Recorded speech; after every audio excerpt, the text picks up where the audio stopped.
Pang-10 kabanata. Kailangan po ba talagang umalis tayo? Walang emosyong tanong ni Richer na bitbit ang malita niya palabas. Mas gusto ko po dito. Gusto ko din dito nak, pero may kailangang gawin si nanay eh. Tugon ko, huwag kang mag-alala, babalik din tayo dito. Sabi ko dito. Tumango lang ito bago na unang maglakad.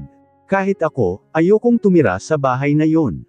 Sabi ni Raichi, bakit kasi tayo pa ang dapat umasikaso sa iniwan niya? Aalis-alis siya tapos mag-iiwan pa siya ng responsibilidad. Raichi, saway sa kanya ni kuya. Tayo na nga Ella. Napahinga na lang ako ng malalim bago sumunod sa kanila. Ayos ka lang? Tanong ni Pooh. Magiging ayos lang ako. Tugon ko, siguradong magiging ayos lang ang lahat. Sumakay kami sa van na si kuya ang driver. Tahimik lang ang biyahe namin, hanggang sa makarating kami sa bahay ni tatay. Ay kabog, ang laki ng bahay. Mahina akong hinampas ni Pooh sa balikat. Mag-e-enjoy akong maging yaya na. Wow, ang laki ng bahay. Manghang sabi ni Isa. Mama, para akong prinsesa po. Ituring nyo na din itong bahay nyo. Sabi ni nanay. Akyat lang ako sa kwarto ko. Nay, akyat din ako. Hindi na hinintay ni Richer ang sagot ko dahil agad ako nitong tinalikuran. Parang Semana Santa vibes tayo. Nakasimangot na umupo si Pooh. Iba pala ang epekto ni Lollipop at bib ni Madeira Raylene. Ryle, tomorrow is the start of your work. Ang driver ang maghahatid sa'yo. Sabi ni kuya, I need to go now. Ingat kuya. Tumango lang ito bago lumabas ng bahay, umakyat na din sila Raichi sa kwarto nila. Kaya kami na lang nila Iska ang natira. Gusto nyo ba ng pagkain? Tanong ko. Oo, gutom na kami. Sagot ni Behag. Sinenyasan ko ang isang katulong na lumapit sa amin. Padala kami ng pagkain dito, kahit ano. Masusunod po. Yumuko ito bago umalis. Ano ng plano mo? Tanong ni Iska. Hindi mo pa rin ba bibigyan ng bagong tatay si Richer? Malapit ka nang mawala sa kalendaryo. Ewan ko, sa ngayon gusto ko munang mag-focus sa iniwan ni tatay at sa anak ko. Sagot ko. Mag-focus ba talaga o ayaw mo pa dahil umaasa ka pa rin sa pagbalik ni RK? Hiba't balikat lang ang sinagot ko kay Pooh. Aalis na si nanay. Sabi ko kay Richer. Pakabait ka kay Ninang Pooh mo ah. Opo. Lumapit ito sa akin at hinalikan ako sa pisngi. Ingat po nanay. Ikaw din, malapit na school mo kaya mag-aral ka ng magsulat ng pangalan.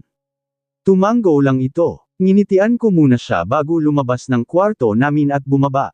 Ay iba si Tomboy, CEO ang datingan. Bungad sakin ni po nang makababa ako. Ganda. Hey, alagaan mong mabuti ang anak ko at mga bata. Bilin ko dito. Kung may gusto kang bilhin, huwag kang mahihiyang manghingi kay nanay. Sige, ingat kayo. Nilangon ko si Behag at Iska. Tara na. Lumabas kami ng bahay at sumakay ng sasakyan, parehas kaming nasa backseat ni Iska, samantalang nasa front seat si Behag na katabi ng driver. Ang sexy ko pa din. Sabi ni Iska, salamat sa libreng uniform. Maliit na bagay. Sagot ko lang dito. Nang makarating sa company ay taas noo akong bumaba, pinaseryoso ko, ang muka ko bago pumasok. Nakalinya ang mga empleyado na parang inaasahan na ang pagdating ko. Good morning ma'am sabay-sabay nilang bati. Good morning everyone. Nginitian ko sila. Huwag kayong magpagod masyado sa trabaho, sige na. Ryle, saan ako? Tanong ni Behag. Dito ka sa ibaba. Tinapik ko ang balikat niya. Galingan mo, security guard ka dito, hindi mandurukot. Natawa lang ito bago pamwesto malapit sa pinto. Pumasok naman kami ni Iska sa elevator. Huwag mahirap gagawin ko ah. Bobo ako, alam mo yan. Sabi ni Iska. Sa pagtsupa at pagkantot lang ako professional. Gaga, mahina ko siyang siniko. Hindi naman kita pahihirapan. Nang bumukas ang elevator ay lumabas kami, sinalubong kami ng isang babaeng kasing edad lang namin. Ako po si Nath, secretary niyo po. Sabi nito. I'm Ryle the new CEO. Tinuro ko si Iska. This is my assistant, Iska. Tumango lang ito. Follow me in my office, give me my schedule for today. Sabi ko at dirdiretsong pumasok sa loob. Hanep, bahay ba ito o opisina? Umupo ako sa swivel chair, si Iska naman ay tumayo sa tabi ko. Ma'am, you have meeting to board members at 10 a.m. and you have business proposal to Mr. Carter after lunch. That's all ma'am. Sabi nito, ang papeles pong nasa lamesa nyo ay pipirmahan nyo lahat. Napaawang ang bibig ko habang nakatingin sa mga papeles na nasa lamesa. Sarap sunugin. Thank you, you may go. Tumango ito bago lumabas, nilingan ko si Iska. Gaga, assistant kita hindi security guard. Sabi ko dito. Doon ka maupo sa table malapit sa pinto. Malay ko ba, pumunta sa upuan niya. Ako naman ay sinimula ng pirmahan ang sandamakmak na papeles, ang sarap itapon. Iska, dalhin mo ito sa 5th floor kay Mr. Minyo. Pasama ka kay Nath. Yes ma'am. Kinuha nito ang papeles bago lumabas ng opisina ko. Napasandal na lang ako sa swivel chair at tinaas, ang paa ko sa lamesa at kinamot. Yes ma'am. Hindi ng buhay ito. Nasa ganon akong posisyon ng may pumasok na lalaki, agad kong binaba, ang paa ko at umayos.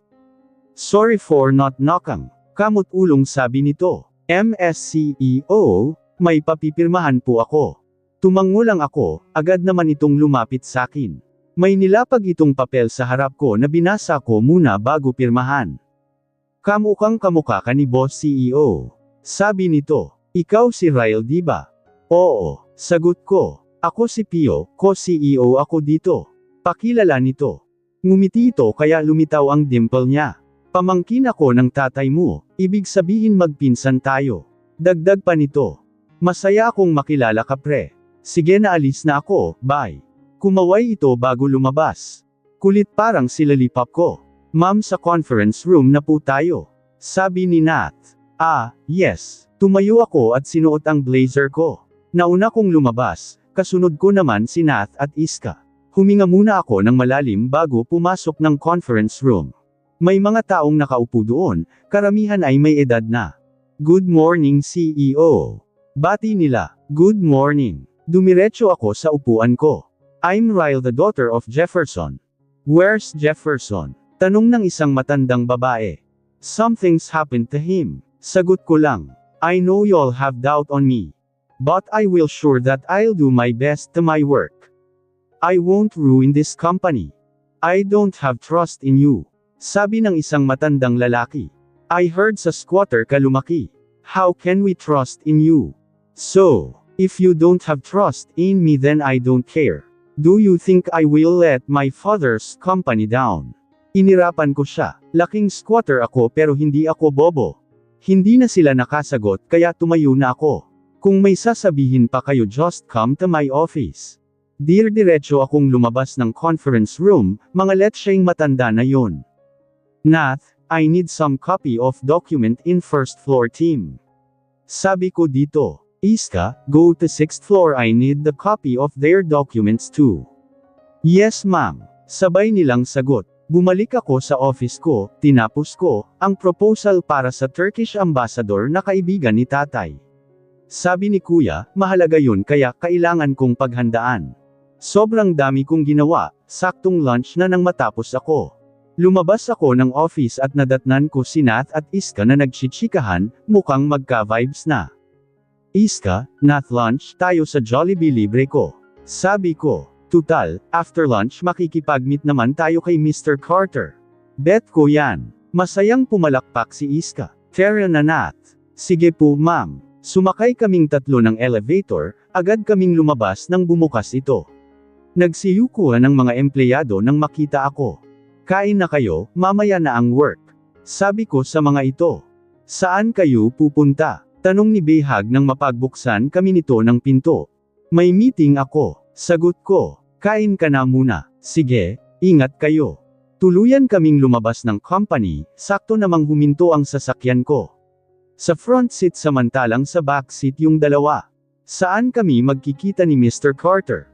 Tanong ko kay Nath. Sa isang Chinese restaurant po. Sagot nito. Nakalimutan ko po name ng restaurant pero alam ko po kung saan. Napatango lang ako. Huminto kami sa Jollibee, bumaba kami at pumasok. Syempre kasama ko yung driver namin. Umorder kami bago umupo. Salamat ma'am sa libre. Sabi ng driver ko. It's okay. Tugon ko. Kapag ginutom ko kayo baka manlata kayo. Natawa lang sila. After naming kumain ay dumiretso na kami sa restaurant na sinasabi ni Nath. Pagpasok namin ay nadatnan namin doon si Earl at isang lalaki, parehas seryoso ang muka. "Sorry for waiting." Seryosong sabi ko at umupo sa kaharap niyang upuan. "Nice to meet you Mr. Carter, I'm Ryle." Nilahad ko ang kamay ko, agad naman niya akong kinamayan. "I order a food, let's eat." Sabi nito. Napatingin ako sa mga pagkaing nasa lamesa, kung alam ko lang napapakainin niya ako, hindi na ako kumain ng Jollibee. "Pwede ba itong ibalot?" Mahinang tanong ko dito. "Sayang naman, ikaw kasi hindi ka nag-text na papakainin mo ako, yan tuloy kumain na ako." Natawa ito. "Ipapabalot ko para sayo, iuwi mo sa pamangkin ko." Sabi mo yan ah. Tumango ito. Tumikim ako at sumeryoso. "Nasaan na yung proposal? Pirmahan ko na agad." "You should read my proposal first, what if masama pala nakasulat dun?" "Sus, may tiwala ako sa'yo kahit mukha kang laging papatay." Nilang lang ito bago iabot sa'kin ang isang papel na agad kong pinirmahan. "Hanggang ngayon ba wala ka pa ring balita sa kanila?" Tanong ko. Umiling ito. "Babalitaan kita kapag meron na." Napahinga na lang ako ng malalim. "Wag na, siguro tama si Raichi." Sumuko na lang din ako. Dahil hindi ko talaga mahahanap ang taong ayaw naman magpahanap. "I will find them for you." Pabalot mo na ito. Pag-iiba ko ng usapan. Iinitin ko na lang mamaya sa bahay. Okay. Tumawag ito ng isang waiter at pinabalot, ang mga order niyang hindi nagalaw. "Salamat dito." Nakangiting sabi ko sa kanya. "Bisita ka naman kapag may time ka." "I will." Kumaway muna ito bago sumakay ng sasakyan niya. "Yan na lang jawin mo." Sabi ni Iska. "Wala naman yung kapatid kaya dyan ka na sa kapatid." "Gaga, mas gusto ko sa baliw kesa sa mukhang papatay. Para kang tanga Pio, umayos ka nga." Natatawang sabi ko dito. Nagmamacho dancer kasi ito sa harap ko, masaya lang daw siya, dahil sinagot na siya ng taong gusto niya. "Pupunta ako sa inyo mamaya." Parang batang sabi nito. "Maglalaro kami ng anak mong masungit. Babatuhin ka lang ulit nun ng libro sa mukha." Sabi ko. It's been a month again simula nang maging CEO ako. Nung una ay nahirapan ako, pero hindi nagtagal ay nasanay na ako at unti-unti nang lumalago ang negosyo ni tatay. Naging close ko si Pio dahil lagi niyang pinapagaan ang loob ko, close din siya sa pamilya ko, pero madalas nag-aaway sila ni Richer. At si tatay at Arkhay, tanggap ko na nawala na talaga sila, tanggap ko na hindi na sila babalik kaya sumuko na din ako. Nawawalan ako masyado ng oras sa sarili ko, lalong-lalo na sa anak ko, dahil sa paghahanap sa kanila, siguro naman panahon na para sarili ko muna, ang isipin ko at si Richer. Love naman ako nun. Humiga ito sa couch na nasa office. Inggit ako sa buhok niya, samantalang siya ayaw na ayaw sa buhok niya. Hindi ko rin naman siya masisisi. Sabi ko lang, "Oh, balik na sa trabaho, huwag kang tatamad-tamad." "Yes ma'am." Mabilis itong tumayo at lumabas ng office ko. Napailing na lang ako bago bumalik sa trabaho ko, ang kulit ni Pio. Tinuon ko lang ang buong oras ko sa trabaho, nang magtanghalian na ay excited akong kinuha ang bag ko. "Iska, uwi na tayo." Excited kong sabi. Half day lang kami ngayon dahil birthday ni Aubrey, ang anak nila Raichi at Ella. "Nath, bahala ka na dito." Sabi ko. "Yes ma'am." Sabi nito. Sumakay kami ng elevator, nang bumukas ito ay sumalubong samin si Pio ng ngiting-ngiti. "Bagal nyo." Sabi nito at parehas kaming minadali. "Behag, tara na." "Ay ako dito." "Alright." Lumabas kaming apat at dumiretso sa parking, sa sasakyan kami ni Pio sasakay. Marunong na akong nag-driver pero wala pa akong license kaya, hindi pa ako pwedeng magdala ng sasakyan. Excited na akong makipagbardagulan kay Richer. Sabi ni Pio ng ngiting-ngiti. "Kapag nag-ulo nyo birthday ni Aubrey, lagot kayo kay Raichi." Sabi ko dito kaya napanguso siya. Takot kay Raichi. Nang makarating kami sa bahay ay agad kaming bumaba at sabay-sabay na pumasok sa loob ng bahay. Happy birthday sabay-sabay na sigaw namin. "Tita Ninang." Masayang sinalubong kami ni Aubrey na nakadress na pula. "Ito gift ni Tita Ninang sayo." Inabot ko sa kanya ang 2 paper bag. "Kakabait ka lalo." "Thank you po. Ano pang hinihintay nyo dyan?" "Aba kainan na." Hindi natapos ni nanay ang sinasabi niya, dahil bigla na lang itong natulala. JJ, naposes na si nanay. Nay, tak ang tanong ko. Napatingin ako kila kuya at kahit sila ay tulala habang nakatingin sa likuran namin. Tak ang napatingin ako sa likuran ko, pero pati ako ay nagulat nang makita kung ano-sino ang mga nasa likuran ko. Ryle, si tatay na puro benda ang katawan habang akay si RK na puro benda din. Tay, RK bulalas ko. Anak, lumapit sila samin. Raylene, umalis kayo. Madiing sabi ni Raichi. Birthday ng anak ko, wag niyo sanang sirain. Magpapaliwanag kami. Umalis na kayo. Galit na sigaw ni Raichi. Ryle akmang hahawakan ako ni RK, pero hindi natuloy dahil may tumulak sa kanya. Raicher, gulat kong sambit. Wag mong hawakan ang nanay ko. Galit na sabi nito kay RK. Sino ka ba para hawakan ang nanay ko ha? Anak, hindi mo ako anak, patay na ang tatay ko. Nilapitan ni Raicher si RK at pinagsisisipa at pinagsususuntok. Wala na akong tatay. Iniwan mo kami ni nanay. Nangako ka, tapos bigla kang nawala. Inasar ulit ako dahil iniwan mo ako. Umalis ka na, hindi na kita kailangan. Raicher, nilapitan ko siya at kinuha. Tama na. Ayoko sa kanya nanay, hindi na siya ang tatay ko, mas gusto ko kay Pio. Humihikbing yamakap ito sakin. Ayoko na siyang makita. Iniwan niya tayo kaya panindigan niya. Hindi ko ginusto yun, sabi ni RK. Hindi ko gusto. Gusto niyo man o hindi, umalis pa din kayo. Galit na sabi ni Raichi. Ngayon pa kayo lumitaw. Kung kailan importanteng araw ng anak ko. Raichi ang bunganga mo. Saway sa kanya ni nanay. Tatay mo ang kausap mo. Wala akong tatay. Tumawa ng pagak si Raichi. Meron pala, kaso matagal na siyang wala. Si Manuel lang ang tatay ko at hindi si Jefferson. Raichi, dumagundong ang galit na boses ni Kuya Ryan sa buong bahay. Bunganga mo, sinasaway ka na ni nanay. Aalis na lang kami. Dahan-daang tumayo si RK at lumapit kay tatay. Tuloy niyo muna ang celebration, babalik na lang kami ni boss. Kahit wag na, malamig na sabi ni Raicher. Hindi ka namin kailangan, hindi namin kayo kailangan ni Lolo. Mga walang kwentang tao kayo. Kusang kumilos ang kamay ko at sinampal si Raicher. Sumusobra na ang bunganga mo.